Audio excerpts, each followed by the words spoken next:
यज्ञ कितने प्रकार के होते हैं? स्वाहा व स्वाहा, बस इतना ही जानते हैं, इसके आगे नहीं जानते। चलिए, श्रीमद् भगवत गीता का चौथे अध्याय का 28वां श्लोक पढ़िएगा। तो उसमें यज्ञ के स्वरूप बताए गए हैं। योग रूप यज्ञ, द्रव्य रूप यज्ञ, तप रूप यज्ञ, स्वाध्याय रूप यज्ञ, प्राण वायु यज्ञ, आपान वायु यज्ञ। इस तरह उसमें तमाम सारे यज्ञों का वर्णन है। और जब उसमें वृत्ति को देखकर अपनी ही वृत्ति में वृत्ति को हवन किया जाता है, सुनिए, फिर से सुनिए, अपनी ही वृत्ति के विकार को देखकर अपने ही वृत्ति में विकृत वृत्ति का हवन किया जाता है, तो यह मानसिक यज्ञ कहलाता है। और ये जो मानसिक यज्ञ है, यही ब्रह्मास्मि क्रिया है। यहां किसी पदार्थ की जरूरत नहीं। शैवों की जो सबसे बड़ी प्रॉब्लम है वो यही है कि हम लोगों के पास कोई पदार्थ होते ही नहीं, कोई चीज है ही नहीं जो हम दुनिया को दिखा सके, बता सके, दे सके। कुछ नहीं। बहुत ज्यादा उड़ के जाएंगे, भागेंगे, कूदेंगे, एक रुद्राक्ष ले आएंगे, भभूत ले आएंगे, बस इसके आगे कुछ है ही नहीं शैवों के पास। क्यों? क्योंकि इनका सब कुछ आगम पद्धति पर, अंदर की पद्धति पर बेस है, और वैष्णव का सब कुछ निगम पद्धति, बाहर की पद्धति पर बेस है। इसलिए उनकी चीजें दिखाई देती हैं, हमारी चीजें दिखती नहीं, और जबकि हम उनसे ज्यादा ताकतवर, क्योंकि उनकी चीजें तो कोई छीन सकता है, हमारी चीज छीन ही नहीं सकता। जब भी अपनी वृत्ति में विकृत वृत्ति को छांटकर सकारात्मक वृत्ति में विकृत वृत्ति का हवन कर दिया जाता है, तो हम ब्रह्मास्मि क्रिया योग को सिद्ध कर लेंगे। किसी को इसमें कोई संदेह हो तो बात पूछिए।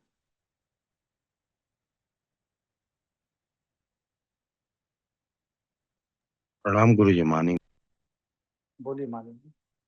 ये विकृत वित्त मतलब हर व्यक्ति की अपनी अपनी अलग विचारधारा के हिसाब से अलग अलग होगी। बिल्कुल, बिल्कुल होगी, बिल्कुल होगी। इसीलिए तो कोई यूनिफॉर्म सिस्टम शैवों में है ही नहीं। आपको वैष्णव में मिलेगा कि एकादशी का व्रत मत रहो, वो पूर्णिमा को उनकी पूजा करो, विष्णु जी की पूजा करो, वो सत्यनारायण व्रत कथा करो, और मंगलवार को जाओ हनुमान जी को चोला चढ़ाओ, लड्डू चढ़ाओ, शनिवार को जाके पीपल के पेड़ के नीचे दिया जलाओ, वगैरह वगैरह वगैरह। शैवों में ऐसा कुछ होता ही नहीं। यहाँ तो जो भी कुछ है वो आपके अंदर है, और जो भी सुधार करना है आपको अपने अंदर ही सुधार करना है। आप अपने अंदर सुधार करेंगे और आपका बाहर सब कुछ बदल जाएगा। अगर आपने अपने अंदर अपना सुधार नहीं किया तो बाहर कुछ नहीं बदलेगा।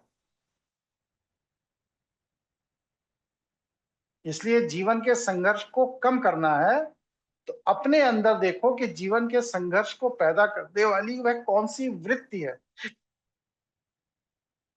जीवन के संघर्ष को पैदा करने वाली वह कौन सी वृत्ति है, उस वृत्ति को पकड़ो और एक अच्छी वृत्ति में उसको जलाकर नष्ट करो। जीवन का संघर्ष खत्म हो गया। कोई ग्रह नहीं है, कोई नक्षत्र नहीं है, कोई मंत्र नहीं है, कोई माला नहीं है, कोई तीर्थ नहीं है, कोई भगवान नहीं है। सब कुछ आपके अंदर जो वृत्तिगत दोष है जन्म जन्मांतर के, वही आपकी सभी समस्याओं का कारण है। उस वृत्तिगत दोष को पकड़िए और ठीक कर लीजिए, आपके जीवन का संघर्ष खत्म हो जाएगा। अब उसको पकड़ना और ठीक करने की व्यवस्था कहां पर है? भगवान शिव के जीवन शैली में। जो भगवान शिव की जीवन शैली है, बस सिर्फ उसका अनुकरण करते रहिए। भगवान शिव की जीवन शैली का अनुकरण करते रहिए, बस आपके जीवन के सभी विकृत विकार स्वतः खत्म होते चले जाएंगे। कोई एक विकार बताइए जो शिव का अनुकरण करने से खत्म नहीं हो सकता, बताइए भाई। ऐसा तो कोई विकार नहीं है जो शिव को अनुकरण करे और वो खत्म ना हो। ठीक है ना। तो जब सारे विकार शिव के अनुकरण करने से खत्म हो जाते हैं और आपके जीवन का संघर्ष भी खत्म हो जाता है, तो इससे सरल विधा जिंदगी जीने की और क्या हो सकती।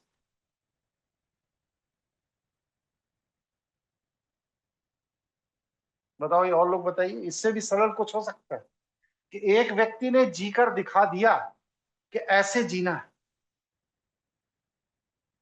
एक व्यक्ति ने जीकर दिखला दिया कि ऐसे जीना है, बस। अब उसने जीकर दिखला दिया कि ऐसे जीना है, तो आप वैसा जियो। लेकिन हम लोग अपने वृत्ति के आवेग में जैसा वह जीना है सिखा रहा है, वो सीख तो लेते हैं लेकिन जीना नहीं चाहते। सीख लेते हैं, सीखने का दोष नहीं है, लेकिन जीना नहीं चाहते। जीना वैसे ही चाहते हैं जैसे जीते आ रहे हैं।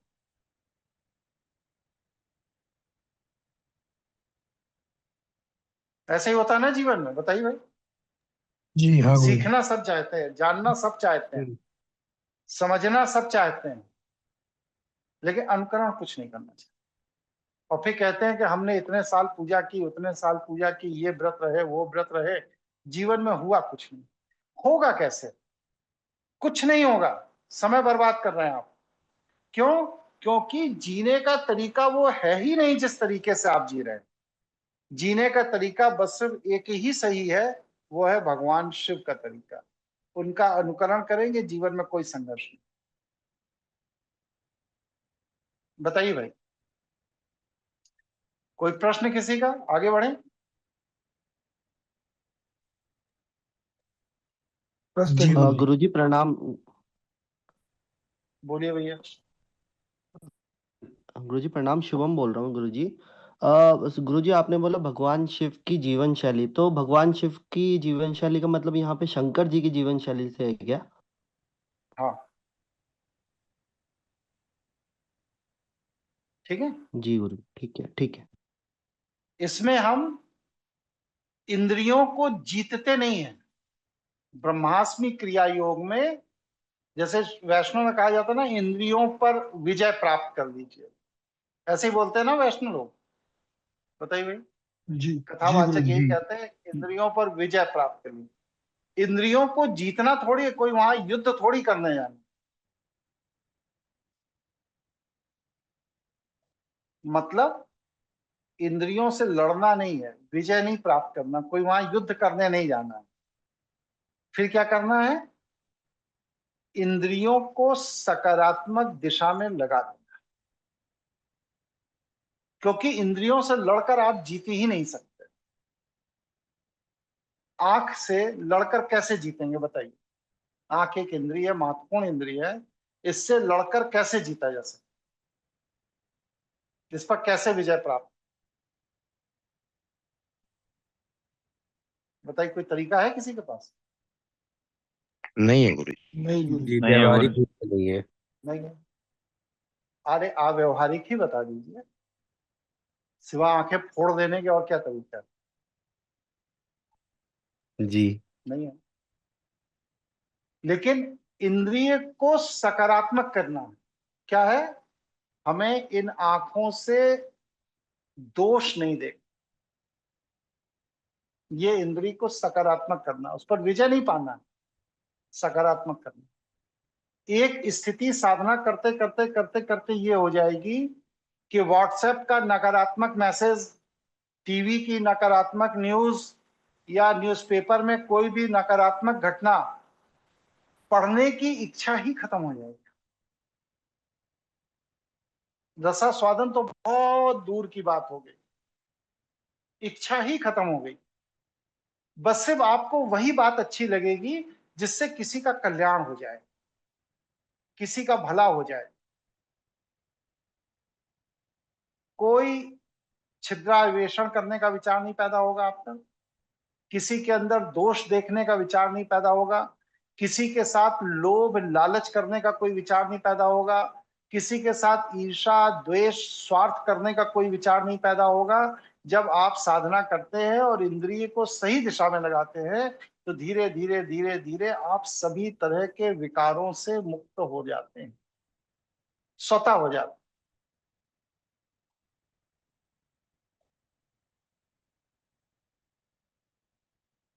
बताइए, मेरी बात में कहीं कोई खंडन योग्य विषय हो तो वो ही बताइए।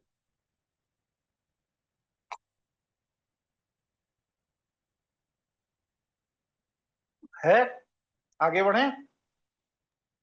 जी गुरुजी। जी स्पष्ट। अब क्या होता है कि जब आप इंद्रिय को सही दिशा में लगा देते हैं तो क्या होगा, आपकी चेतना का जो स्तर है ना, ये स्वतः विकसित होने लगेगा। इसको करना नहीं पड़ता, कहीं कोई माला करने की जरूरत नहीं, किसी भी मंदिर जाने की जरूरत नहीं, कोई तीर्थ नहीं करना है, किसी भी पेड़ के या गुरु के पैर नहीं पड़ना है। आपने अपने विकृत इंद्रियों की भागदौड़ को बंद कर दिया, बस इंद्रियों की विकृत भागदौड़ को बंद कर दिया बस, और कुछ नहीं किया आपने। आपकी चेतना अपने आप विकसित होने लगेगी। यूं समझिए कि पानी का एक ड्रम है, उसमें छोटे छोटे छोटे छोटे 100-200 छेद हैं। आपने अपने एफर्ट से वो लीकेज पॉइंट, जो वो छेद है, उनको बंद कर दिया, वह ड्रम अपने आप भर जाएगा, क्योंकि उसमें पानी तो ईश्वर की कृपा से निरंतर आ ही रहा है। क्योंकि वह लीक हो जा रहा है इसलिए ड्रम नहीं भरा। आपको वह लीकेज बंद कर देनी है, ड्रम अपने आप भरता चला जाएगा, ओवरफ्लो भी हो जाएगा। ठीक है ना। तो हमें चेतना के स्तर को विकसित करने के लिए इस बात को समझना है कि हमें अपने वृत्ति में विकृत दोषों को, विकृत विकृतियों को ढूंढ करके उन्हें सकारात्मक वृत्ति के अंदर डालकर जला देना है। और जब ये सकारात्मक वृत्ति में डालकर जलाएंगे जलाएंगे जलाएंगे तो एक समय वो आएगा कि आपके पास बस सिर्फ सकारात्मक वृत्ति ही बचेगी, सारी नकारात्मक वृत्ति जल चुकी होगी। और जैसे ही बस सिर्फ सकारात्मक वृत्ति बचेगी, आपकी चेतना का स्तर स्वतः विकसित होने लगेगा, क्योंकि ईश्वर ने आपके कल्याण के लिए आपकी चेतना की ऊर्जा को ऊर्ध्वगामी बनाया है, अधोगामी नहीं बनाया, ऊर्ध्वगामी बनाया है। हम उसे अपने कार्यों और कृत्यों से अधोगामी करते हैं, है वो ऊर्ध्वगामी। ठीक है। ईश्वर की इस व्यवस्था के रहस्य को जो समझ लेता है, बहुत अच्छी बात बताने जा रहा हूं, कि विकृत वृत्ति को सकारात्मक वृत्ति में डालकर जला देना और सकारात्मक वृत्ति का निरंतर विकास करते रहना, जिससे चेतना की स्तर निरंतर ऊपर की तरफ बढ़ती रहे, यह ईश्वरीय व्यवस्था को जो समझ लेता है, जो इसके रहस्य को समझ लेता है, वह विकसित होते होते होते होते होते होते ईश्वर का ही अंश हो जाता। जैसे एक गांव का अनपढ़ लड़का शिक्षा प्राप्त करते करते करते करते कंपटीशन देते देते देते देते आईएएस अधिकारी हो गया। अब क्या हो गया, वह प्रशासन का हिस्सा हो गया। एक दिन में नहीं बना, उसने समय को सदुपयोग किया और धीरे धीरे धीरे धीरे कंपटीशन देते देते देते देते अपने ज्ञान के स्तर को इतना बढ़ा लिया कि वह प्रशासनिक अधिकारी हो गया। उसी तरह हम अपने चेतना के स्तर को इतना बढ़ा लेते हैं कि हम ईश्वरीय व्यवस्था का अंश हो जाते हैं। और जब आप ईश्वरीय व्यवस्था का अंश हो जाते हैं तो आपके अंदर ब्रह्म ऊर्जा का प्रवेश होता है। और जब आप में ब्रह्म ऊर्जा का प्रवेश होता है तब आप उद्घोष करते हैं आदि गुरु शंकराचार्य की तरह अहम ब्रह्मास्मि, दुर्वासा जी की तरह अहम ब्रह्मास्मि। और जब तक यह प्रवेश नहीं हुआ है तब तक आप जो ब्रह्म ऊर्जा से ओतप्रोत हैं उनके पीछे पीछे पीछे पीछे जीवन भर घूमते रहते हैं। किसी के पीछे नहीं घूमना, कोई गुरु फ्रू के चक्कर में मत पड़िए। सब ठग हैं, सब बेईमान हैं, सब धोखेबाज हैं, हम भी हैं उसी में। हमारे भी पीछे मत पड़िए। अपनी चेतना को विकसित, चेतना कैसे विकसित होगी? अपनी विकृत वृत्ति को पहचानिए और सकारात्मक वृत्ति में डालकर उस विकृत वृत्ति को मन के अंदर ही जला दीजिए। उसके लिए बाहर कोई धुआं करने की जरूरत नहीं। यह योग ही ब्रह्मास्मि क्रिया योग है। शब्द समझिए, ब्रह्मास्मि, अहम ब्रह्मास्मि। ब्रह्मास्मि माने ब्रह्म हूं। तो ब्रह्म होने का जो क्रिया पद्धति है, उसकी जो योग विधान है, यही ब्रह्मास्मि क्रिया। क्योंकि आप ब्रह्मास्मि क्रिया योग के द्वारा ईश्वरीय कार्य व्यवस्था का अंग हो गए। कैसे हो गए? अपनी चेतना को जागृत करके। चेतना को कैसे जागृत किया? अपनी विकृत वृत्ति को सकारात्मक वृत्ति में प्रवेश कराकर।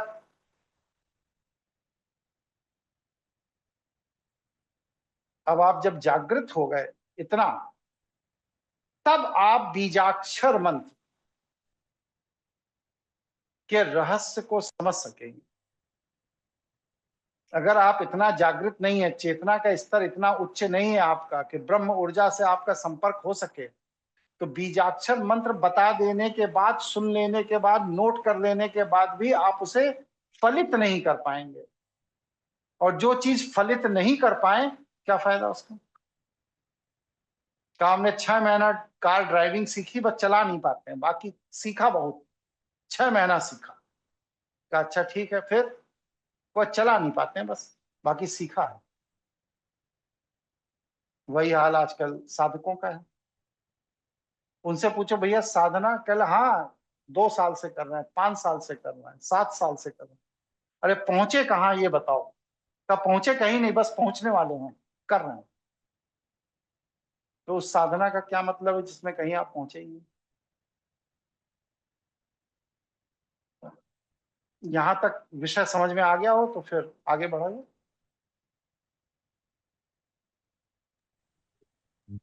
गुरु जी स्पष्ट है, मगर एक छोटा सा प्रश्न है। अभी आपने दुर्वासा ऋषि का नाम लिया, तो एक प्रश्न है गुरु जी। आपने पीछे क्लास में बताया था कि शंकर जी ने दुर्वासा जी को काम दिया था इस तरह से, और उन्होंने कुंती को, उन पे मेहरबान हो गए तो कर्ण की उत्पत्ति हो गई, और श्राप वगैरह भी देते थे। मतलब उनका पता नहीं रहता था कि वो काफी मनमौजी टाइप हैं। मतलब जिसके ऊपर दया आ गई तो उसको मतलब बहुत आशीर्वाद दे दिया, और जिस पे नाराज हो गए तो उनको श्राप दे दिया। तो उन्होंने कुछ स्तोत्रों की रचना की, जिनको कि दुर्वासा रचित स्तोत्र बोलते हैं। उन्होंने शिव के ऊपर कभी कुछ ऐसा स्तोत्र लिखा है क्या? क्योंकि जितने जो थोड़ा बहुत मुझे ज्ञान है, वो सब उन्होंने देवी के ऊपर ही स्तोत्र लिखे। वो शक्ति आराध्य थे। अच्छा। वो शक्ति आराध्य थे, शिव की आराधना उन्होंने कभी की ही नहीं। देखिए माया क्षेत्र में आपको शक्ति ही सहायक है। इसीलिए माया, योग माया, महामाया, माया की 3 ऊर्जाएं हैं।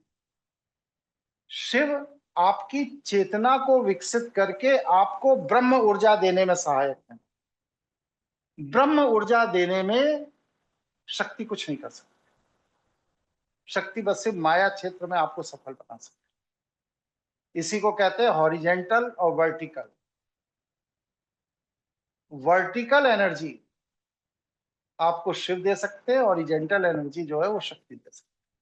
इसीलिए माया क्षेत्र में भगवान शिव का अर्धनारेश्वर स्वरूप ही पूजनीय है। सर्वश्रेष्ठ पूज्य वही है। क्यों? क्योंकि संसार में रहकर संसार को भी प्राप्त करना है और ईश्वर को भी प्राप्त करना है। ये फिलॉसफी एकदम गलत है कि हमें ईश्वर को प्राप्त करना है और जगत मिथ्या है। ना, जगत मिथ्या हो ही नहीं सकती। आदिगुरु शंकराचार्य के जो पीठाधीन अधिकारी हैं, जिन्हें अपने आप को शंकराचार्य कहते हैं, उनका भी काम दक्षिणा से ही चल रहा है। अगर जगत मिथ्या है तो वो दक्षिणा के लिए चांदी की खड़ाऊ लेके गली गली क्यों घूम रहे भाई? उन्हें तो सर्वस्व का त्याग कर देना चाहिए, क्योंकि जगत मिथ्या। लेकिन उनके डेली का खर्चा 2.5 से 3 लाख रुपए पर डे का खर्चा आता है। इतना बड़ा पैराफेर्नेलिया लेके चलते हैं।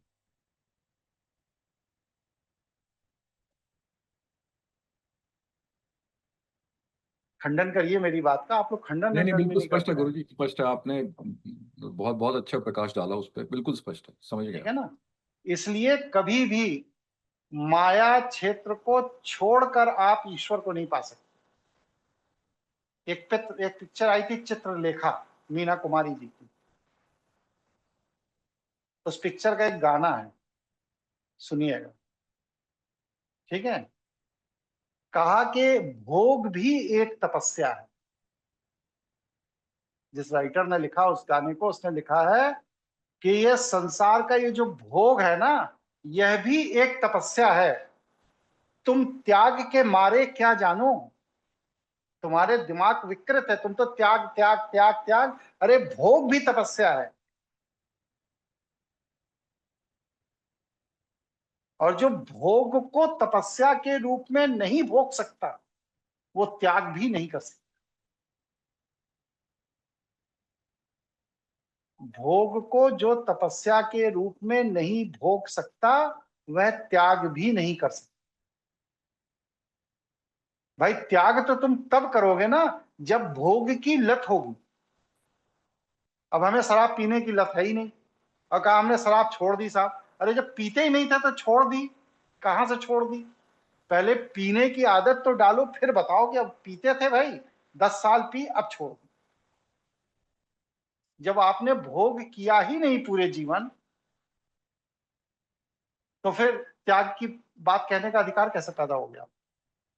त्याग की बात तो वो करेगा ना जो भोग के मार्ग से निकल चुका है। बताइए, गलत बात कह रहे हो? कुछ सही करिए नहीं, हमको। बिल्कुल सत्यवचन है गुरुजी। जो ये अर्धनारीश्वर का आपने एग्जाम्पल दिया, बिल्कुल स्पष्ट है, बिल्कुल क्लियर है ना? है, 100%।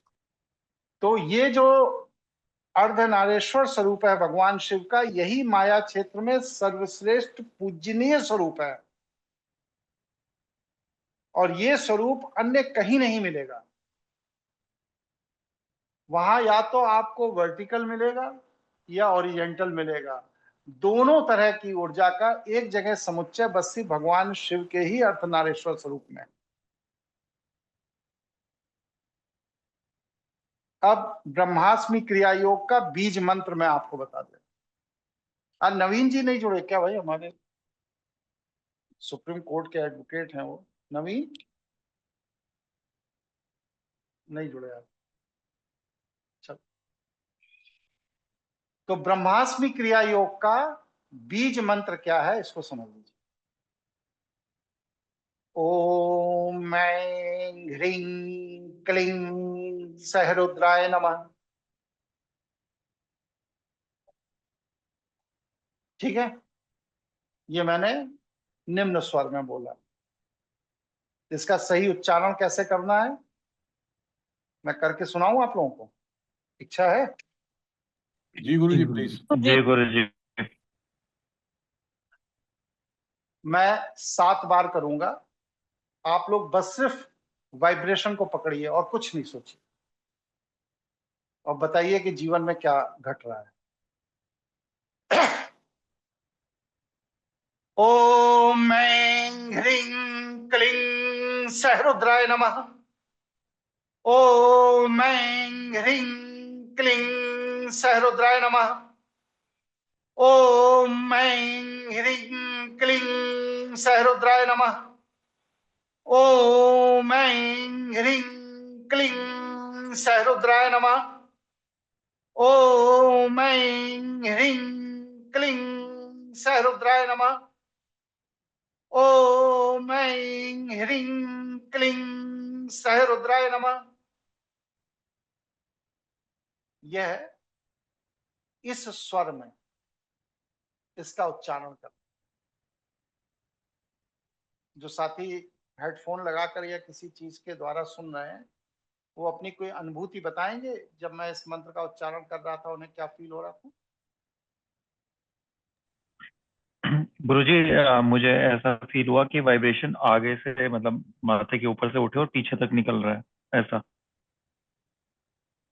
और कोई साथी? गुरुजी, मैं संजय परमार बोल रहा हूँ। मेरे रोंगटे खड़े हो गए और मेरे बगल में मेरी पत्नी भी हैं, उनके आंसू आ गए गुरुजी। ठीक, ऐसा हुआ। और कोई साथी? गुरुजी, मेरे को नाभि पे कुछ तो स्ट्रोक जैसा लगा एकदम से। मणिपुर चक्र। ठीक है। और कोई एक आध साथी और बोलिए, फिर हम अपनी बात। मालिक बोल रहे थे गुरुजी, रोए खड़े हो रहे थे। रोए खड़े हो रहे थे। तो ये जो रोए खड़े हो रहे हैं या मणिपुर चक्र पे घात लग रहा है, ये बता रहा है कि आपकी चेतना की ऊर्जा जागृत होने के लिए तत्पर है। अभ्यास करिए चेतना की ऊर्जा जागृत। मतलब आप उस जगह खड़े हैं जहां पर चेतना को जागृत करने का सामर्थ्य ईश्वर ने आपको दे रखा है, लेकिन आप अपनी विकृत वृत्तियों के कारण उसको विकसित नहीं कर पाते। आप लोग चाहेंगे तो हम इस मंत्र का ऑडियो आप लोगों को दे देंगे। धीमी आवाज में है वो, लेकिन उसके साथ उसको सुनकर अभ्यास करिए और तेज आवाज में बोलने का प्रैक्टिस करिए। आपके अपने विकृत चित्त के विकार स्वतः जलने शुरू हो जाएंगे इस बीजाक्षर से।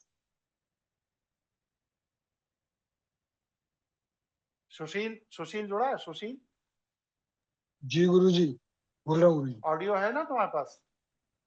हाँ है गुरुजी। तो तुम हमें भेज जी देना, हम ग्रुपों में डाल दें। ठीक है। जी जी गुरुजी। अब इस मंत्र का अर्थ भी बता दूं आप लोगों को। वैष्णव लोगों ने इसको कैसे वो किया, मिसगाइड किया समाज को, ये तो बता दूं। जी जी गुरुजी, गुरुजी। बताइए। जी गुरुजी।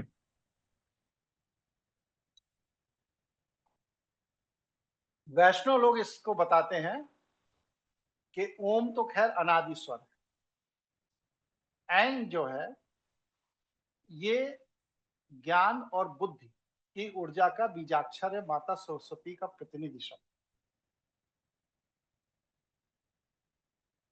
ज्ञान और वाणी की देवी को ऐन कह के संबोधित किया जाता है।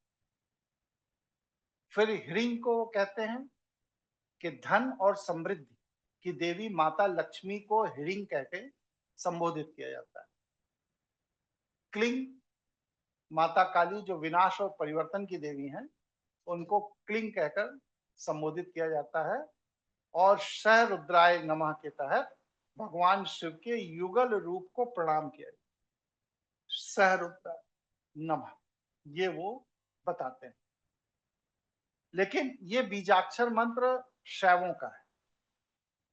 ब्रह्मास्मि क्रिया योग का यही एकमात्र बीजाक्षर मंत्र। और इसमें क्या है, ओम जो है ये अनादि और अनंत स्वर है। वो कहते हैं अनादि स्वर है,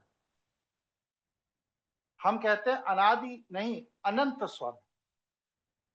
अनादि तो है ही, ओम के पहले कुछ भी नहीं था। लेकिन उनका कहना ओम के पहले कुछ नहीं था लेकिन अब बहुत कुछ है। हमारा कहना ओम के पहले कुछ नहीं था, ओम आने के बाद भी, बहुत कुछ होने के बाद भी ओम है। इसलिए ओम अनादि स्वर होने के साथ साथ अनंत स्वर भी। ऐं ज्ञान से उत्पन्न, बुद्धि और वाणी से परिपूर्ण स्वरूप भगवान शिव का ज्ञान, ऐंग माने ज्ञान से उत्पन्न बुद्धि और वाणी से परिपूर्ण स्वरूप भगवान शिव का, जिसे इस पूरी सृष्टि में अपने कार्यों के लिए किसी की जरूरत नहीं है। इस पूरी सृष्टि में अपने कार्यों के लिए किसी की जरूरत नहीं है। रामायण काल में ऐसा कौन व्यक्ति है जैसे अपने कार्यों के लिए किसी की जरूरत नहीं? मैं बता चुका हूं कई बार। हनुमान जी गुरु जी। हनुमान जी गुरु जी। हनुमान जी। हाँ जी। और महाभारत काल में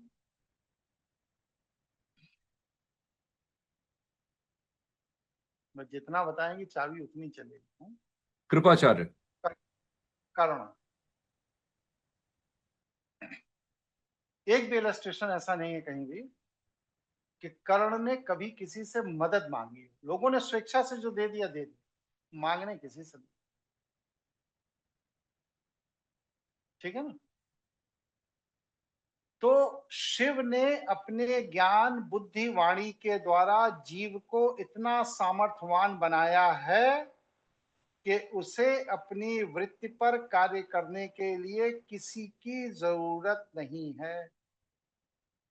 मतलब ऐंग का तात्पर्य है शिव द्वारा प्रदत्त दिया गया जन्मजात वह ज्ञान जो आपके कल्याण के लिए आप में पहले से ही व्याप्त है।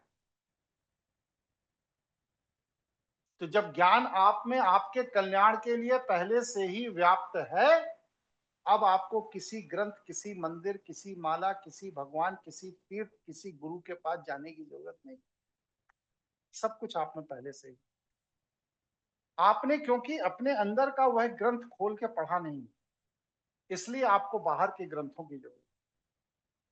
आप अपने अंदर जो भगवान शिव ने ऊर्जा रूप में जो ज्ञान रूपी ग्रंथ दे रखा है उसको पढ़िए।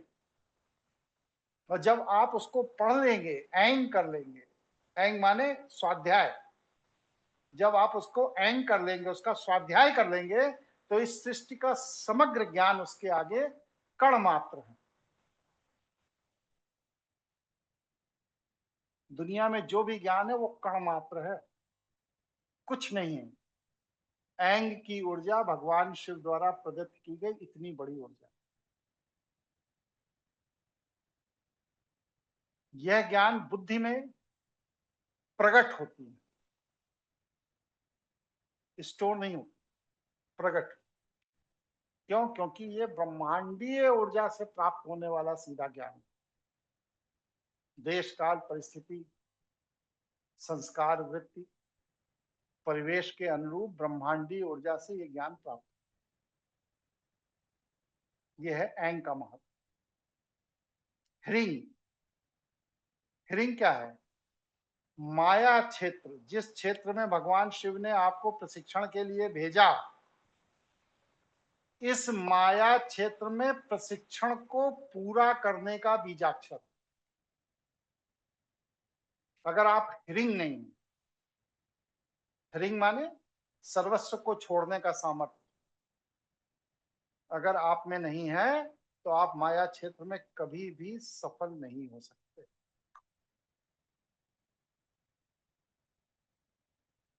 ह्रीं सर्वस्व को छोड़ने का सामर्थ्य। तो माया क्षेत्र में सर्वस्व को छोड़ने के लिए माया आपको बार बार संकट में डालकर प्रशिक्षित करती है। छोड़ो छोड़ो छोड़ो छोड़ो। तो हम लोग कहते हैं, माया कहती है लो लो लो लो, ना, कभी नहीं कहती माया लो। हम लेते तो अपनी वृत्ति के आवेग में है, माया तो हमेशा कहती है छोड़ दो। हम माया को समझ नहीं पाते हैं, इसलिए हम अपने वृत्ति और संस्कारों के आवेग में माया से लेते रहते हैं। लेकिन माया कहती है छोड़ दो छोड़ दो छोड़ दो छोड़ दो। ह्रीं ह्रीं ह्रीं ह्रीं। क्यों?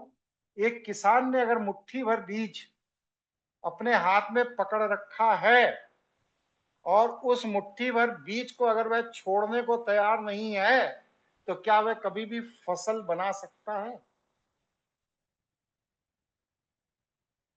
बताइए, नहीं बना फसल सकते बना गुरुजी। सकते? नहीं गुरुजी। तो फसल को बनाने के लिए क्या है? हींग फैलाना पड़ेगा, छोड़ना पड़ेगा। कहां छोड़ना पड़ेगा? माया क्षेत्र में छोड़ना पड़ेगा। और जब आप उसे छोड़ देंगे तो वही फसल धन, समृद्धि, यश, वैभव बनकर आपको प्राप्त होगी।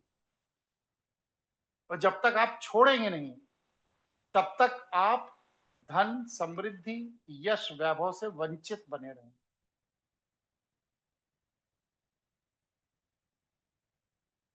उल्टी शिक्षा दे रहा हूं ना मैं आप लोगों को, बताइए भाई।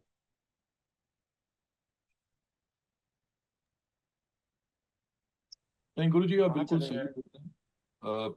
मैं यहाँ पे एक व्यक्ति को जानता हूँ जो कि फाइनेंशियली काफी वेल ऑफ है।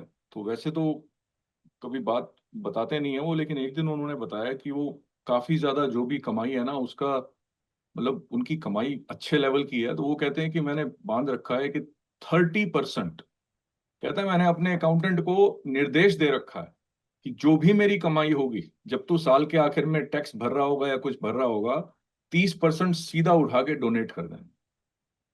कहता है ये मैंने निर्देश दे रखा। और वो कहता है मैं जितना ज्यादा डोनेट करता हूँ उससे तिगना चौगना 6 गुना मेरे पास वापस आता है बिना मेरे कोई प्रयास किए। कहता है ऐसा नहीं है कि मैं कोई बहुत ज्यादा प्रयास कर रहा हूँ या कुछ कर रहा हूँ। तो आपकी बात सत्य वचन है गुरु।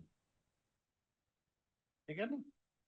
तो ये हीरिंग का रहस्य, मतलब अगर जीव छोड़ने का सामर्थ्य पाले या अपनी वृत्ति में छोड़ने का सामर्थ्य पैदा कर ले तो उसके जीवन में खुशी है। और जो जीव अपने जीवन में छोड़ने का सामर्थ्य नहीं बना पाता, मुट्ठी बंद किए रहता है, वह जीव सदैव दुखी रहेगा। ये माया क्षेत्र की व्यवस्था है।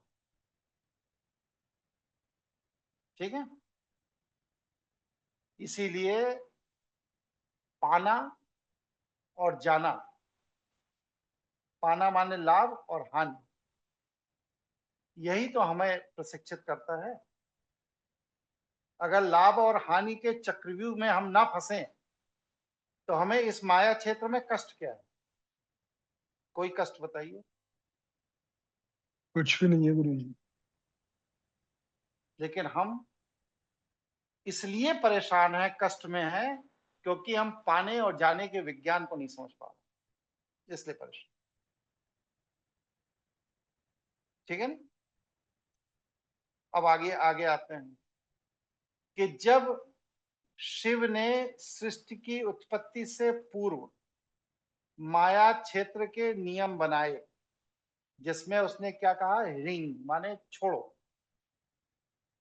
छोड़ोगे मिलेगा। ये नियम है प्रकृति का, शिव का बनाया हुआ। तो जब ये नियम बनाए तो उस समय तो लक्ष्मी थी नहीं। लक्ष्मी तो सृष्टि के बनने के बाद, जब सागर समुद्र का निर्माण हुआ तो उनकी पुत्री के रूप में पैदा हुई। तो ये बीजाक्षर कैसे हो सकता? बीज तो सृष्टि के बनने के पहले पड़ गया, तभी तो सृष्टि बनी। अगर बीज ही नहीं था तो सृष्टि बनती कैसे? इसलिए ह्रीं का तात्पर्य लक्ष्मी नहीं है। ह्रीं का तात्पर्य बस सिर्फ है कि माया क्षेत्र में आप जितना छोड़ोगे उतना मिलेगा।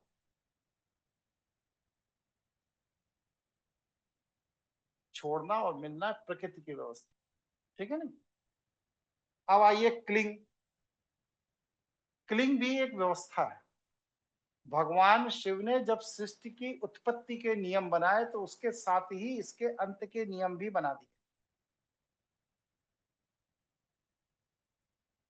क्योंकि जो भी सृष्टा होता है, उत्पत्ति की व्यवस्था करता है, तो साथ में उसके समापन की व्यवस्था बनाता ही है।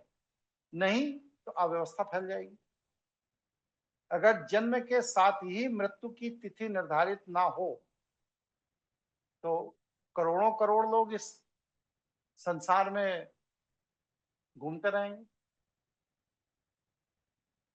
इसलिए ये ईश्वरीय व्यवस्था है कि चाहे वह जीव हो, चाहे जंतु हो, पशु हो, पक्षी हो, वनस्पति हो, भूत हो, प्रेत हो, पिशाच हो, जिन्न हो, यक्ष हो, किन्नर हो, दैत्य हो, दानव हो, असुर हो, राक्षस हो, देवता हो, सबके उत्पत्ति और विनाश का समय सुनिश्चित है।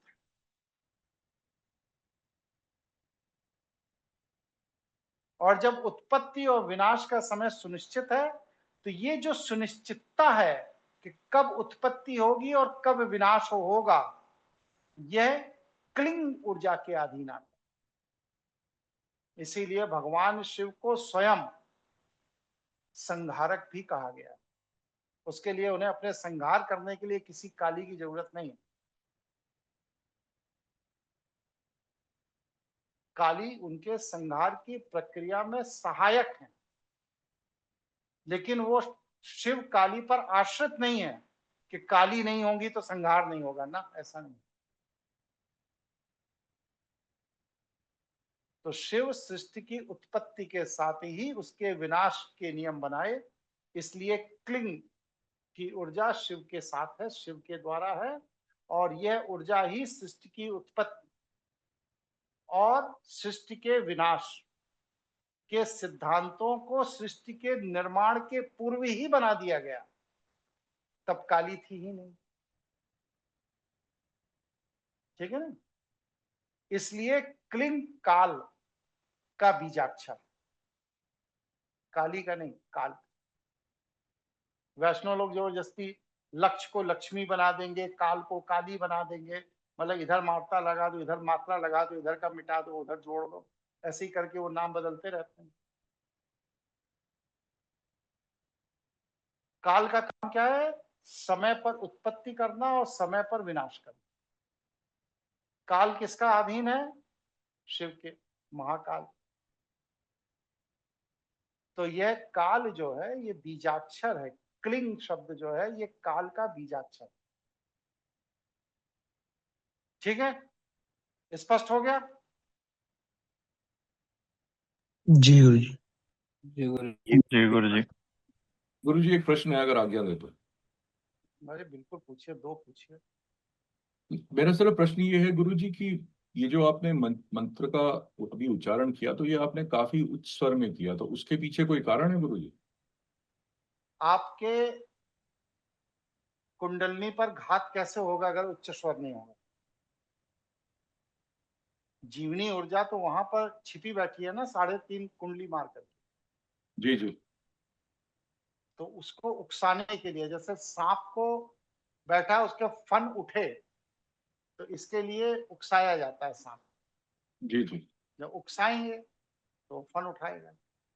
इसी तरह आपकी कुंडलनी को उकसाने के लिए अगर आप इस स्तर, मतलब ये स्तर पर करके आप कुंडलनी की ऊर्जा को उकसा रहे हैं, जब एक बार वह सुषुम्ना नाड़ी में प्रवेश कर गई, फिर आपको इस मंत्र की जरूरत नहीं है। बाकी काम वह ऊर्जा स्वतः कर लेगी। फसल एक बार खड़ी हो गई तो फिर बीज का कोई महत्व नहीं, फिर तो फसल का महत्व है।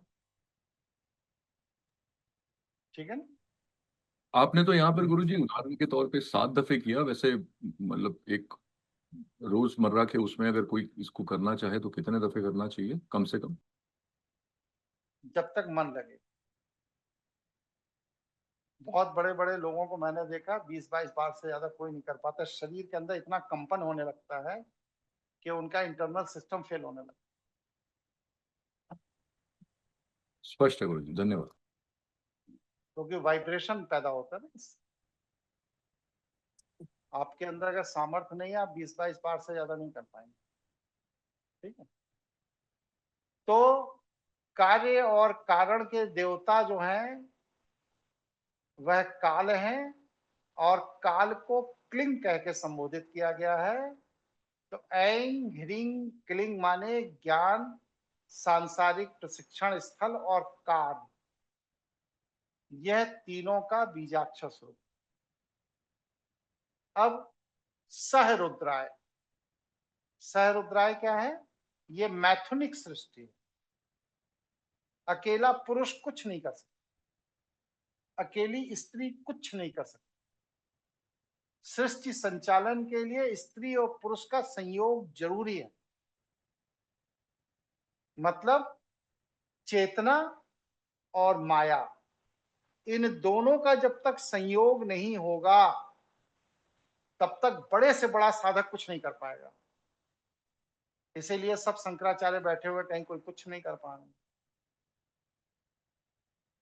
आदिगुरु शंकराचार्य की चेतना भी जागृत तब हुई जब वो एमरून के शरीर में प्रवेश करके दाम्पत्य जीवन को निभा कर आए। उसके पहले तो वो भी भटक ही रहे थे। इसीलिए मैं कहता हूं दाम्पत्य जीवन बहुत जरूरी है। जो साधक दाम्पत्य जीवन में प्रवेश किए बिना साधक बनता है वह भटकता रहता है, पाता कुछ नहीं।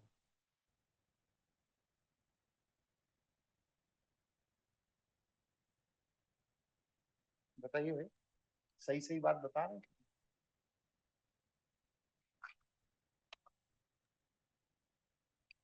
क्या है? हाँ हूं करिए, ना करिए, विरोध करिए, कुछ करिए। सही बात है गुरुजी।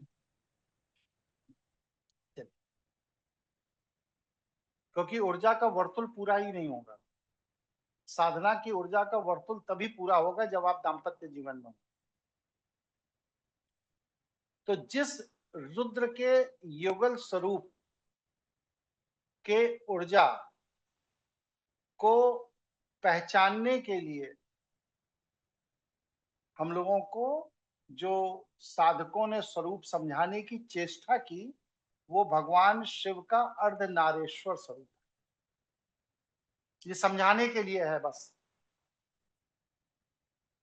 लेकिन लोग करते क्या, अर्धनारेश्वर स्वरूप की मूर्ति लगा के वहीं प्रणाम करना शुरू कर देंगे। पता लगा आईएएस बनना है, कहा क्या कहा, सारी किताबें मेज पे लगा दो, रोज सुबह शाम 3 बार इसको प्रणाम किया करेंगे, आईएएस बन जाएंगे। नहीं बनो। आईएएस बनने के लिए किताब पढ़नी पड़ेगी। उसी तरह भगवान शिव के युगल स्वरूप की ऊर्जा के लिए साधना करनी पड़ेगी। मूर्ति लगाकर, दिया बत्ती जलाकर आप कुछ नहीं कर पाओ। तो भगवान शिव रुद्र के अर्धनारेश्वर स्वरूप को वही व्यक्ति नियंत्रित कर सकता है जो इस विज्ञान को जानता है। जो सृष्टि के विज्ञान को नहीं जानता है वह भगवान शिव के अर्धनारेश्वर स्वरूप की ऊर्जा को नियंत्रित कर ही नहीं सकता, कर ही नहीं सकता। शब्द सुनिए मेरा, या तो ऊर्जा ऊर्ध्वगामी हो जाएगी या ऊर्जा अधोगामी हो जाएगी, नियंत्रित नहीं हो। इसलिए भगवान शिव के रुद्र स्वरूप में युगल ऊर्जा को नियंत्रित करने के लिए, अर्धनारेश्वर स्वरूप को नियंत्रित करने के लिए उसके विज्ञान को, सृष्टि चक्र के विज्ञान को जानना बहुत जरूरी है।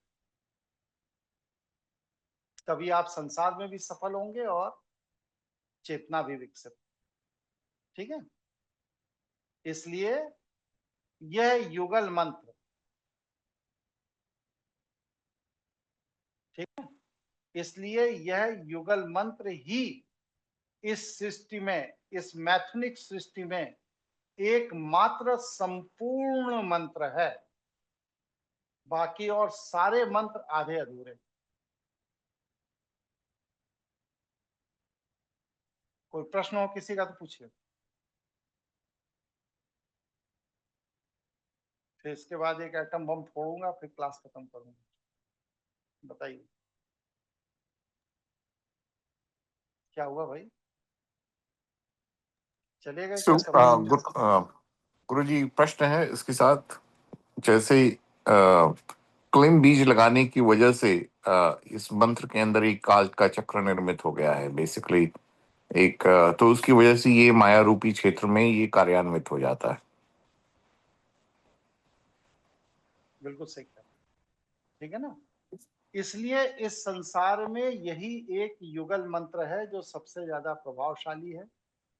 इसी मंत्र से आप सभी देव ऊर्जा, देवी ऊर्जा, यक्ष, किन्नर, गंधर्व सभी को नियंत्रित कर सकते हैं।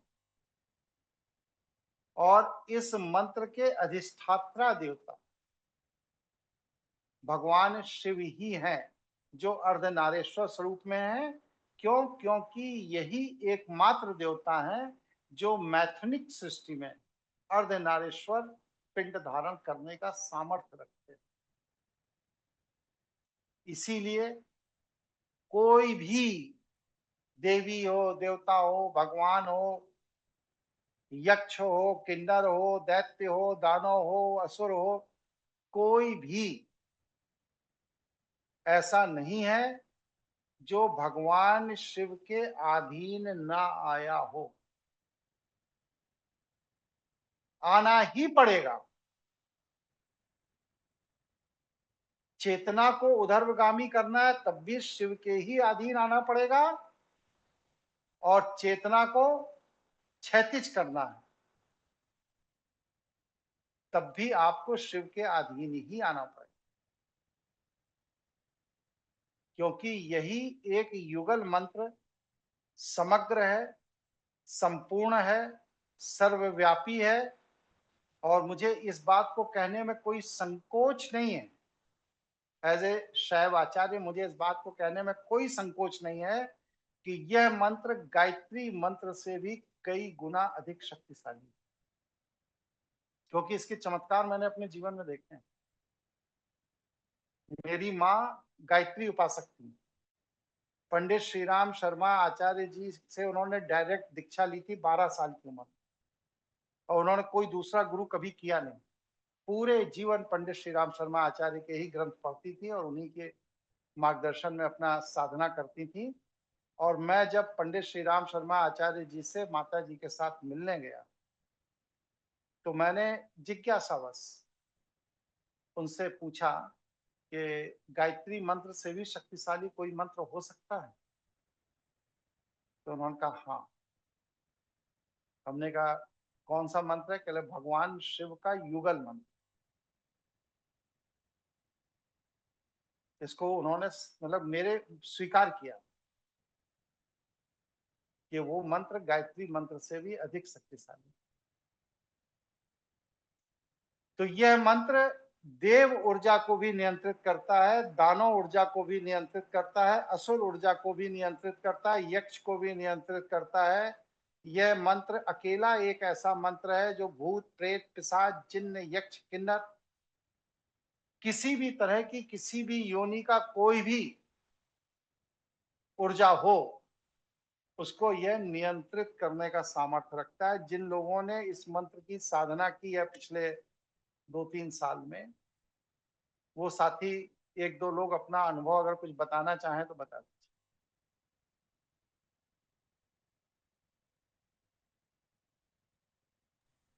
गुरुजी, मैं विवेकशील बोल रहा था।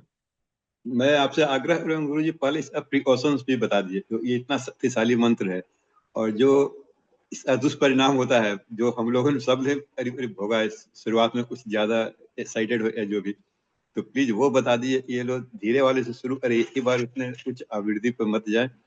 और खासकर घर में उसमें कोई होना नहीं चाहिए काम करने वाली या ऐसे जो जो लोअर ग्रेड पे होते हैं उन पर बहुत खराब असर मैंने देखा है। उस पर बहुत खराब असर पड़ जाता है, क्योंकि मैं और मेरे वाइफ दोनों करते हैं जब कुछ आवृत्ति में, तो इवन जो आजू बाजू वाले उन पे भी वो असर निगेटिव लेकिन असर आता है गुरुजी। वो तो थोड़ा सा वो भी ध्यान रखना होगा। इस मंत्र के उच्चारण के समय वृत्ति का जो आवेग है ये जहां तक जा रहा है, जहां तक, वहां तक अगर कोई भी निम्न चेतना का व्यक्ति है तो वह या तो स्थान छोड़कर भाग जाएगा और या उसका सर्वनाश का प्रोसेस शुरू हो जाएगा। ये इन्होंने एकदम सही याद दिलाया मुझे कि इसको एकांत में करिए, जब घर में नौकर चाकर आदि ना हो, या ऐसी जगह करिए जहां पर आप अकेले हो। अगर आप इसको सार्वजनिक स्थान पर करते हैं या ऐसी जगह करते हैं जहां पर नौकर चाकर या दूसरे निम्न चेतना के व्यक्ति हैं, तो उनकी चेतना की ऊर्जा रिवर्स हो जाती है। शिवाय एक मेरे शिष्य हैं, आप लोग नहीं जानते, हिमाचल प्रदेश में रहते हैं। उन्होंने मुझसे यह मंत्र लिया और अपनी नौकरानी को दे दिया। नौकरानी ने अपने घर जाके अपने बच्चे को बताया। सोचे 11 साल के बच्चे को पैरालिसिस हो गया रात भर। अगले दिन सवेरे ऐसे हाथ में लेके आई कि देखे क्या हो गया। क्योंकि यह मंत्र बस सिर्फ उन्हीं लोगों के लिए जिन्होंने चेतना की ऊर्जा को विकसित किया है या विकसित करने की इच्छा रखते हैं। ये खिलौना नहीं है। इससे अनावश्यक खेलने की कोशिश करेंगे तो चेतना की ऊर्जा रिवर्स भी हो सकती है, ब्लास्ट भी हो सकती है। इस मंत्र से एक मेरे साथी थे, अब वो हम लोगों के बीच नहीं रहे, अभी नाम याद आ जाएगा। तो उन्होंने इस मंत्र का प्रयोग किया और 30 दिन एकदम धुआंधार उनके ब्रेन की नर्व सब फट गई, मर गए। राधा कृष्णन मेनन उनका नाम, याद आ रहा है? हाँ याद आ जी गया गुरु गुरुजी, राधा कृष्ण मेनन जी जी जी गुरु जी। बेंगलुरु के रहने वाले। जी। तो इसलिए इस मंत्र से खेलिएगा नहीं। ये मंत्र खेलने के लिए नहीं सिखा रहा हूं, ये मंत्र आपके कल्याण के लिए सिखा रहा हूं। उतना ही उच्चारण कीजिए जितने में शरीर में वाइब्रेशन ना हो। अगर वाइब्रेशन हो रहा वहीं रोक दीजिए, छोड़ दीजिए। क्योंकि अगर वाइब्रेशन होने के बाद भी आप उत्सुकता में तेज करेंगे तो ये आपके शरीर के नाड़ी सिस्टम को डिस्टर्ब करके ऊर्जा को किसी एक पर्टिकुलर डायरेक्शन में प्रवाहित करके आपको डैमेज कर सकती है। इसीलिए मैं डिफरेंट एक्सरसाइज और सारी चीजें बताता रहता हूं कि आप लोग इसको सीखिए। ये मंत्र काल जयी मंत्र है। इस मंत्र को सिद्ध करने वाला व्यक्ति काल पर विजय प्राप्त कर लेता है, काल को जीत लेता है। और इसके आगे एक बात और कहकर मैं इस विषय को पूरा कर रहा हूं कि यह एक ऐसा मंत्र है जिसको सिद्ध करने वाला व्यक्ति मृत संजीवनी विद्या को भी सिद्ध कर सकता है। और मृत संजीवनी विद्या से तात्पर्य क्या होता है बताइए। मरे हुए को जिंदा करना।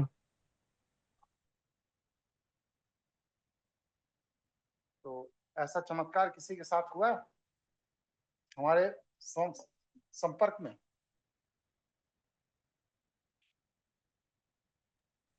जी गुरु जी जरूर हुआ है। और ये नहीं, मैं 3-4 तो मेरे साथ ही, हम अपने परिवार में हुआ है। विवेक जी ने 4 की हामी भरी है। परमार जी गुरुजी। चला गया। नहीं हूँ।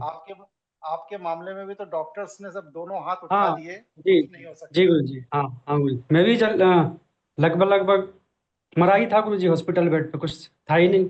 सभी ने मना ही कर दिया था कि भाई तुम तो जाओ, क्या है तुम्हारे यहाँ पे काम, और खुद वहां पे क्या आप दिया। चलिए। जी जी। लेकिन इसके बाद देखिए जीवित दीपा जुड़ी है, चली गई। नहीं गुरुजी यहीं पे ही है। तुम्हारी अपनी नंद के पेट में बच्चा रुक गया था, डॉक्टरों जी ने कह गुरुजी। दिया था कुछ नहीं हो सकता। क्यों? जी गुरुजी सही कह रहे हो। और आज वो बच्चा 4 साल का है, बढ़िया खेल कूद रहा है, घूम रहा है, दौड़ रहा है। बढ़िया कम से दौड़ना। कम बोलिए। बढ़िया नहीं गुरुजी, मतलब आपकी एनर्जी से उसको इतनी ज्यादा हाइपर वो एनर्जी है, एक्टिव है। उसका कल्याण हो। कम से कम अपने संपर्क के 100 उदाहरण मैं दूंगा जिन्हें डॉक्टरों ने या तो डेड डिक्लेयर कर दिया या कह दिया कि बस अब मेरे बुते का कुछ नहीं, दोनों हाथ उठा दिए। आज वह सभी लोग जीवित। और हम लोगों के साथ। 100 उदाहरण दूंगा मैं। ये है मृत संजीवनी विद्या, और ये विद्या इसी मंत्र का अगला चरण है। अगर आपने यह मंत्र सिद्ध कर लिया तो इसी से मृत संजीवनी सामर्थ्य आपके अंदर आ जाता है। यही एकमात्र मंत्र है जो त्रिकालदर्शी बना देता है व्यक्ति को। सुशील जहांगीर जुड़े हैं? सुशील जी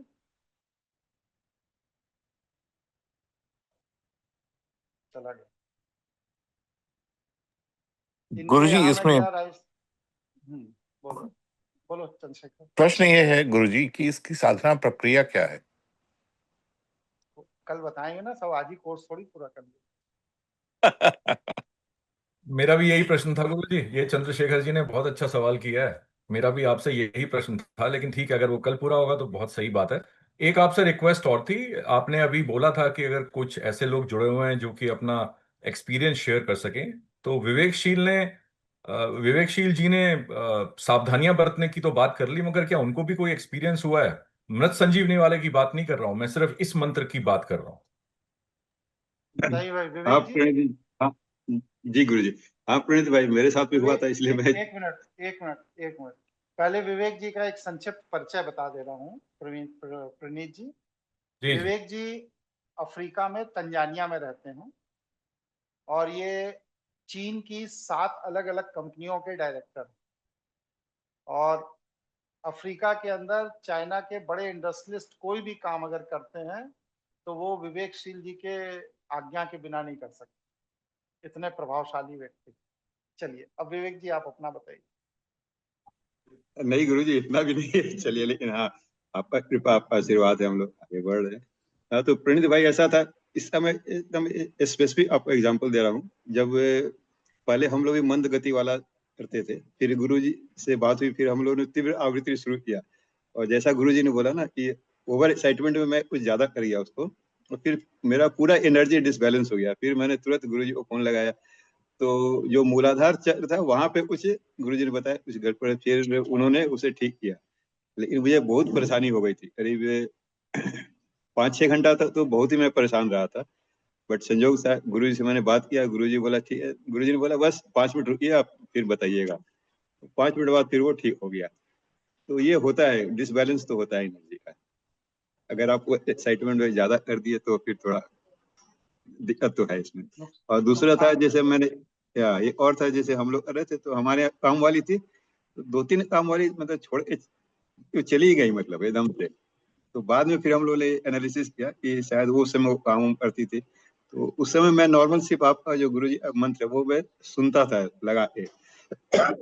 उसके प्रभाव से शायद वो उसको बर्दाश्त नहीं कर सकी वो लोग।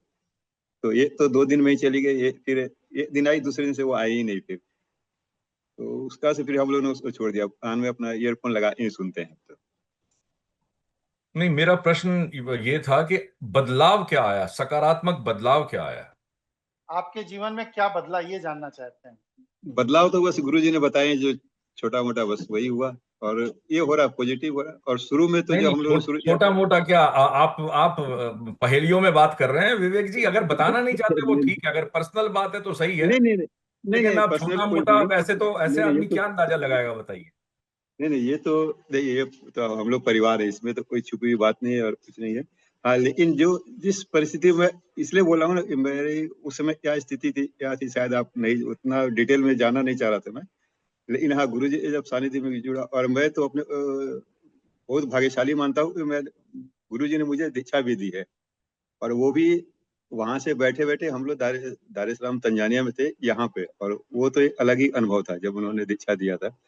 और जब ये सिर्फ गुरुजी ने बोला ये सिर्फ प्रथम चरण है, और इससे अभी 2 चरण और बाकी है। वो गुरुजी की जब इच्छा होगी, जब समय आएगा तो वो भी हम लोगों को मिलेगा ही, जब अच्छा सौभाग्य रहेगा। लेकिन हाँ घर मतलब हर कुछ पॉजिटिव हो रहा है। जो हम जहाँ एक्चुअली मैं भी नौकरी पेशा ही था, अभी भी मैं नौकरी भी करता हूँ, लेकिन उसके बाद से जो परिवर्तन है, जो आर्थिक हुआ है, सामाजिक हुआ, या जो भी जो मतलब आप पैरामीटर मानते हैं, उसमें वो सब में मेरे बहुत अच्छा ग्रोथ हुआ है। या इवन मतलब मेरे जीवन के बेटा हर बेटी पहलू में जो भी सकारात्मक ग्रोथ हुई है। सकारात्मक हाँ हुआ है, ग्रोथ हुआ है, जो भी हो रहा है, इवन मैं हुआ या मेरे परिवार में बेटा बेटी, इवन माँ पापा के साथ भी जो हुआ, जो हम लोगों ने रहा उनको 8-9 साल यहाँ, और गुरु जी के सहयोग से उस समय भी जो मिला, जितना पॉजिटिव जैसे हुआ, तो हर कुछ सकारात्मक। प्रणीत पर आपने पूछा भी था ये अगर कुछ भविष्य की प्लानिंग है वो पैसा वाला, मैंने भी बोला अगर आप भगवान पे छोड़ दिया, आपका भगवान पे विश्वास है और बीच में गुरु हैं, तो फिर जीवन की नैया गाड़ी ऐसे ही चलती जाएगी। हम लोग भी धीरे धीरे हो रहा है। अब हो सकता है इसमें हम लोग अध्यात्म में उतना आगे नहीं बढ़ पा रहे होंगे, लेकिन हाँ जो संसारी है उसमें तो बहुत ही मजे में हम लोग हैं। जो मौज में बोलते हैं गुरुजी, हम लोग डेफिनेटली मौज में है। और गुरुजी मैं ये चीज आपको उसमें बोलना चाह रहा था, मैंने बोला नहीं। आपने कहा ना गुरुजी मैं भी धुरप मार हूँ, वो तो हट करता है गुरुजी, क्योंकि आपके भी कोई गुरु थे जिनसे आपने शिक्षा लिया। तो गुरु तो कभी खराब नहीं, चेला भले खराब हो सकता है, हम लोग उतनी पात्रता नहीं है कि हम आपको उस ढंग से नहीं सीख पा रहे हैं, लेकिन आप तो श्रेष्ठ है ही गुरुजी, आपका तो कोई ये नहीं है। हम लोग कोशिश कर रहे हैं उस लेवल तक आने के लिए। जैसे आपने भी अच्छा रहा, आपने 18-20 साल अपने गुरु के साथ बिताया, आपके देव कृपा थी, आपका वैसा था बड़े। हम लोग उस स्तर तक तो नहीं जा सकते हैं, लेकिन हाँ थोड़ा कुछ तो बढ़ ही रहे हैं, और अगले जन्म में फिर देखते हैं क्या होता है। तो ये प्रयास है पॉजिटिव रहने से। तो प्लीज मैं रिक्वेस्ट करूँ गुरु जी कि आप अपने बारे में ऐसा नहीं बोलिए, क्योंकि वो सुनना भी हम लगता है हमने पाप किया कुछ ऐसा सुन के भी। चलिए ठीक। विवेक जी बहुत बहुत धन्यवाद आपका शेयर करने के लिए। जो मुझे सुनना था वो आपने सब कवर कर लिया, बहुत बहुत धन्यवाद। Thanks Praneet ji, thank you. गुरुजी अगर आपकी आज्ञा हो तो प्रणीत जी ने जो प्रश्न पूछा कि सकारात्मक बदलाव क्या क्या हुए इस मंत्र को जपने या सुनने से, तो उसका 2 अनुभव मैं साझा करना चाहता हूँ। बिल्कुल करिए। सबसे पहला अनुभव तो ये है कि मैं स्टार्टिंग में मंत्र को सिर्फ सुनता ही था, दिन भर में 2 बार या 3 बार जब भी समय मिल जाता था। तो मुझे बहुत भयंकर एक्जिमा मतलब सोराइसिस भी था, बाद में वो सोराइसिस में भी हो गया था, बहुत भयंकर था। लगभग 50% नहीं 50 नहीं 40% बॉडी पे मुझे हो चुका था वो। तो वो बीमारी जो है स्वतः अपने आप बिना किसी मतलब खान-पान में बदलाव के या बिना किसी बाह्य प्रक्रिया के, जो कहते हैं कि एक्जिमा या सोराइसिस कभी ठीक नहीं होता, बहुत से परहेज रखने पड़ते हैं, बिना किसी दवाई के वो धीरे-धीरे, धीरे-धीरे रिकवर होना अपने आप शुरू हो गया। ये मेरा अनुभव है। दूसरा अनुभव ये है कि जब ये इस मंत्र की प्रक्रिया में मानसिक तरंगें बैठ जाती हैं, लयबद्धता एक आ जाती है, महीने 2 महीने अभ्यास के बाद सुनते-सुनते ऑडियो को, तो बहुत सी चीज़ें हम मतलब ये मेरा बहुत मतलब कि कई बार मैंने अनुभव किया है कि आप कुछ चीज़ें सोचते हैं और वो फलीभूत होने लगती हैं। वो पता नहीं कैसे हो जाती हैं, कैसे क्या हो जाती हैं, लेकिन वो होने लगती हैं। तब ये मैंने कई बार अनुभव किया है, तो इससे फिर मैंने, क्योंकि ये मंत्र सुनने के बाद ही हुआ है, तो इससे ये पता चलता है कि ये मेरे 2 प्रमुख जो हैं, वो सकारात्मक परिवर्तन है मंत्र को सुनने से और सुनने मात्र से। मुकुल जी, इसका मतलब अभी तक आपने उच्चारण नहीं किया, आपने सिर्फ आप ये जो अपना एक्सपीरियंस बता रहे हैं ये सिर्फ सुनने मात्र से ही बता रहे हैं? जी, सुनने मात्र का ये अनुभव है। उच्चारण गुरु, क्योंकि मैं गुरुदेव के पास ही रहता हूँ, तो गुरुदेव के ऑरे के प्रभाव से सारे सकारात्मक परिवर्तन उसके बाद स्वतः होने लगे। तो गुरुदेव के जो ऑरे में रहते हैं, तो गुरुदेव ने बताया मतलब कि ये उनकी प्रक्रिया स्वाभाविक प्रक्रिया है कि साधक को वो साधना के जो लक्षण है सकारात्मक, वो अपने आप उनके ऑरे में रहने की वजह से ही सब कुछ होने लगता है। तो फिर इस चीज़ की भी ज़रूरत एक तरीके से नहीं रह जाती। ये थोड़ा-सा और अपर लेवल का है।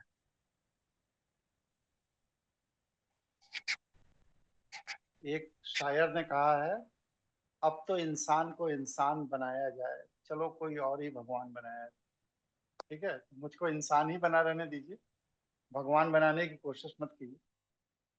लेकिन जो लोग इस मंत्र की साधना करते हैं, निश्चित रूप से उनके एक स्तर पर पहुंच जाने के बाद उनके जीवन में वह जो सोचते हैं, बस सोचने मात्र से चीजें होने लगती हैं।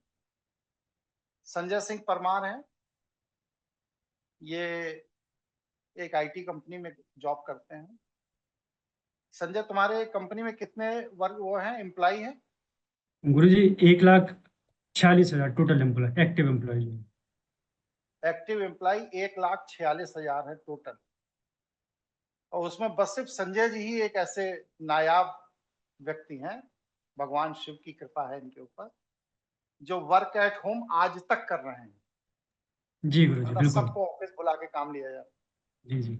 और गुरुजी इसमें एक और है वो कि भी अपनी मेरे, जी जी, इसमें गुरुजी इसमें एक चीज एक और है कि मुझे दिसंबर 2025 तक का अप्रूवल है मेरे पास अभी भी, कि मैं कर सकता हूँ अपने मन से।